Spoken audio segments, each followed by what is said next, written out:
दिशा Salian case एक नया मोड़ लेता नजर आ रहा है। दिशा सालियान का एक ऐसा लैपटॉप जिसके अंदर एक ऐसी जानकारी है जिसको लेकर मीडिया वाले अपनी ही तरीके से कई सारी कहानियां बना रहे हैं। और दिशा सालियान केस को लड़ने वाले वकील नीलेश ओझा जी ये दावा करते हुए नजर आ रहे हैं कि उनके पास में कुछ ऐसे सबूत हैं जो आदित्य ठाकरे समेत कई और लोगों को फांसी के फंदे पर झुला सकते हैं या फिर उनको कड़ी से कड़ी सजा दिला सकते हैं। दिशा सालियान केस जिसको लेकर यह दावा किया जा रहा है कि दिशा सालियान के साथ में सामूहिक बलात्कार किया गया और उसके बाद में मर्डर किया गया। यह दावा दिशा सालियान के पिताजी सतीश सालियान ने किया और उन्होंने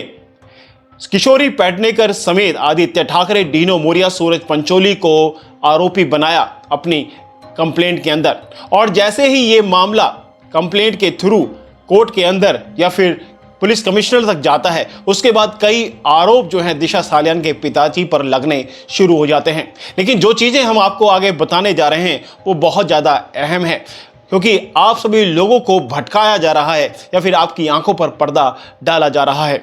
अब आपको बताएं कि चारों तरफ आपने मीडिया के अंदर यह सुना होगा कि दिशा सालियान को यह पता लग चुका था कि उनके पिताजी का किसी महिला के साथ में चक्कर चल रहा है, कोई संबंध उस महिला के साथ में है जिसकी वजह से सतीश सालियान, दिशा के पिताजी, उस महिला को रेगुलर बेस पर कुछ ना कुछ पैसे भेजा करते थे। जिसके बाद दिशा सालियान को इस बारे में भनक लगी तो वो काफ़ी ज़्यादा परेशान हो गई थी और इसी के बाद उन दोनों के बीच में झगड़ा शुरू होने लगा। दिशा सालियान को अपनी बेइज्जती का बहुत ज़्यादा डर था, जिसकी वजह से वो काफ़ी ज़्यादा डिप्रेशन में चली गई और वो इस चीज़ को लेकर इतनी ज़्यादा डिप्रेशन में चली गई कि उसने इस तरीके का कदम उठाया और ऊपर से छलांग लगा ली।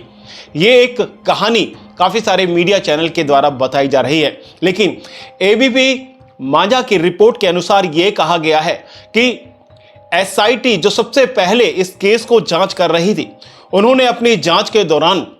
दिशा सालियान के लैपटॉप की जांच की, फ़ोन की जांच की और उसमें पाया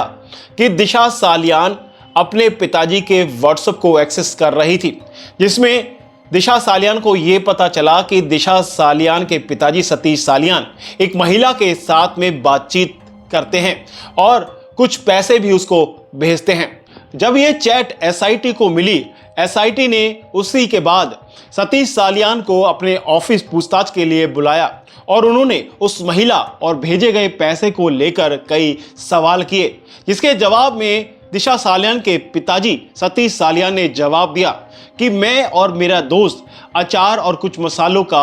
व्यापार करते हैं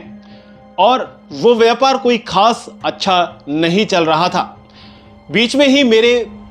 दोस्त की मौत हो जाती है, जिसके बाद मेरी दोस्त की पत्नी अकेली हो जाती है और वो आर्थिक रूप से काफ़ी कमज़ोर होती है और वो मुझसे कुछ आर्थिक मदद मांगती है। जिसके बाद इसके बारे में मैंने दिशा सालियान को बताया तो दिशा सालियान कहती है कि मैं खुद आर्थिक रूप से परेशान हूँ, मैं कैसे किसी की मदद कर सकती हूँ, मैं ये मदद नहीं कर पाऊँगी। इसके बाद दिशा सालियान के पिताजी ने इंसानियत के नाते कुछ पैसे उस महिला को दिए और उसकी मदद की। बस हमारा रिश्ता सिर्फ यहीं तक था, मेरी कोई भी गलत सोच नहीं थी और ना ही मेरी कोई मंशा थी। इस बात का जवाब देते हुए सतीश सालियान ने अपनी संतुष्टि एसआईटी वालों को दी। लेकिन इसी चीज़ को लेकर कुछ मीडिया वाले ये कह रहे हैं कि दिशा सालियान के पिताजी सतीश सालियान का किसी महिला के साथ में चक्कर था और वो काफ़ी ज़्यादा,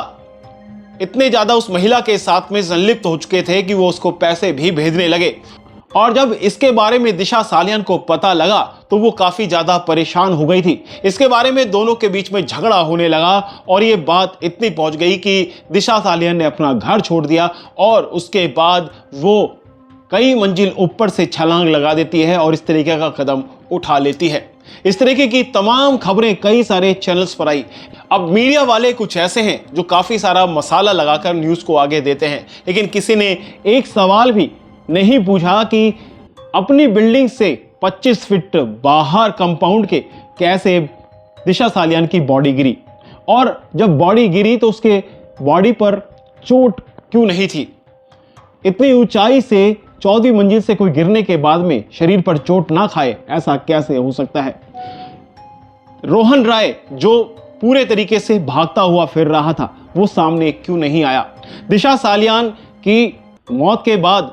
जो लैपटॉप था और मोबाइल था वो रोहन रॉय को सौंप दिया गया, लेकिन दिशा सालियान के पिताजी ये चाहते हैं कि वो लैपटॉप और मोबाइल दिशा सालियान के परिवार को सौंप दिया जाए। दिशा सालियान के पिताजी ने जब आरोप लगाए कि उनकी बेटी की हत्या हुई है और उसके साथ में सामूहिक बलात्कार हुआ है, जिसमें कई सारे लोगों को आरोपी बनाया गया, उसी के बाद दिशा सालियान के केस को अलग तरीके से मोड़ा जा रहा है और दिशा सालियान के पिताजी पर भी कई सारे आरोप लगाए जा रहे हैं। दिशा सालियान केस अब कहां तक जाता है, कहां तक नहीं जाता, ये तो वक्त बताएगा, लेकिन इसी तरीके से कई सारे मुद्दे उठते रहते हैं और कई सारे मीडिया वाले अपनी ही कहानियां बनाकर, अपने ही मसाले परोसकर इस तरह की खबरें आपके सामने परोसते रहते हैं और आपके सामने कुछ ऐसे पर्दा डालने की कोशिश करते हैं जिसके आपका दिमाग कहीं और घूम जाए और आपको लगे कि ये तो कोई कंस्पिरेसी नहीं हुई, बल्कि ये तो एक नॉर्मल केस है जिसमें दिशा सालियान ने ही गलत कदम उठाया है। लेकिन कई सारे सवाल ऐसे हैं जिनका जवाब आज तक नहीं मिला और आपको बताएं कि जो अभी नई SIT इस केस को जांच करने के लिए बैठाई गई है, वो इस केस को अभी आगे जांच करने वाली है। इस केस को आगे जांच करके क्या निकलता है वो वक्त बताएगा, उसके बारे में हम आपको जरूर जानकारी दे देंगे। फिलहाल तो इस वीडियो में इतना ही, मिलते हैं कई और खबरों के साथ में अगली वीडियो में, तब तक के लिए जय हिंद जय भारत। लेकिन आप ऐसे मीडिया वालों को क्या कहेंगे जो इस तरीके की गलत खबर आपको बताकर आपको गुमराह करने की कोशिश करते हैं?